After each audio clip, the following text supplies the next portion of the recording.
तो बच्चों हम पढ़ रहे हैं अध्याय संख्या 6 जिसका नाम है जनसंख्या, और इसी कड़ी के अंतर्गत हम पढ़ रहे हैं जनसंख्या के गुणों के बारे में। और बच्चों हमने जाना कि जनसंख्या के 5 गुण हैं: आयु वर्ग, लिंगानुपात, साक्षरता, व्यावसायिक संरचना और स्वास्थ्य। ठीक है बच्चों, तो हम आयु वर्ग और लिंगानुपात के बारे में पढ़ चुके हैं और इसी कड़ी के अंतर्गत आज हम पढ़ने वाले हैं किसके बारे में? साक्षरता के बारे में।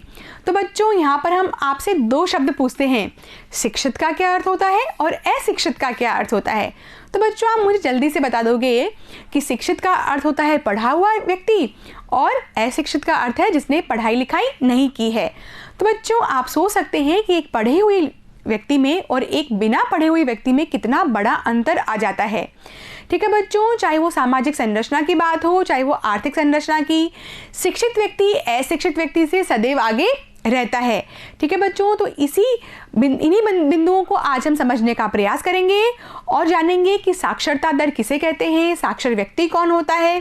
ठीक है बच्चों, तो शुरू करते हैं साक्षरता दर के साथ।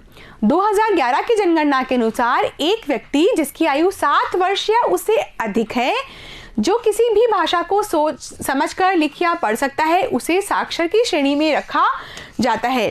ठीक है बच्चों, तो यहाँ पर हमने एक आयु निर्धारित की हुई है और वो आयु है 7 वर्ष या उससे अधिक।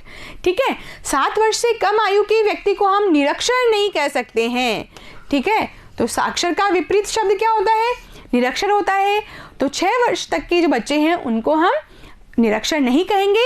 तो बच्चों हमने क्या माना है कि 7 वर्ष से अधिक आयु के जो लोग हैं उन्हें पढ़ना लिखना आता हो तो उसे हम साक्षर की श्रेणी में रख सकते हैं। ठीक है, तो यहाँ पर आपको ये जो एज कैटेगरी है ये ध्यान रखनी है।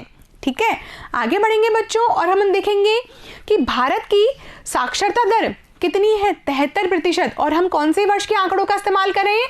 वर्ष 2011 के अनुसार हम पढ़ रहे हैं कि भारत की कुल साक्षरता कितनी है? 73% है। उसी प्रकार बच्चों पुरुषों की बात करें तो पुरुषों की है 80.9% और महिलाओं की है 64.6%। तो बच्चों यहाँ पर भी हम देख सकते हैं कि महिला साक्षरता पुरुष साक्षरता से कम है।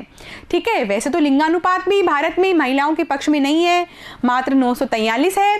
ठीक है, तो यहाँ पर हम देख सकते हैं कि लिंगानुपात कम होने के साथ साथ ही भारत में महिला जो साक्षरता दर है वो भी कम है।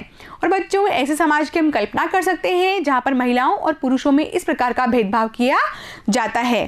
ठीक है, तो हम लिखेंगे हम साक्षरता किसी जनसंख्या का बहुत ही महत्वपूर्ण गुण है। केवल एक शिक्षित और जागरूक नागरिक ही बुद्धिमत्तापूर्ण निर्णय ले सकता है तथा शोध एवं विकास के कार्य कर सकता है। ठीक है ना बच्चों, तो मैंने आपको बताया था कि एक शिक्षित व्यक्ति और एक अशिक्षित व्यक्ति के जीवन स्तर में बहुत बड़ा अंतर होता है। और बच्चों एक शिक्षित व्यक्ति ही बुद्धिमत्तापूर्ण निर्णय ले सकता है और किसी भी राष्ट्र के शोध और विकास के जो कार्य होते हैं उसमें अपना योगदान दे सकता है। ठीक है बच्चों, और राष्ट्र बढ़ेगा तो हम भी बढ़ेंगे और हम बढ़ेंगे तो हमारा राष्ट्र भी बढ़ेगा। साक्षरता स्तर में कमी आर्थिक प्रगति में एक गंभीर बाधा है। ठीक है बच्चों, तो आप इस तथ्य से सहमत होंगे कि साक्षरता स्तर में कमी है तो उसकी आर्थिक स्थिति भी अच्छी नहीं होती है। ठीक है बच्चों, तो आज हमने जाना जनसंख्या के एक प्रमुख गुण के बारे में और वो था साक्षरता दर। ठीक है बच्चों, अगले भाग में हम जानेंगे व्यावसायिक संरचना के बारे में जो कि जनसंख्या का एक और गुण है। तो बच्चों पढ़ते रहेंगे और आगे बढ़ते रहेंगे ई कक्षा के साथ। Thank you.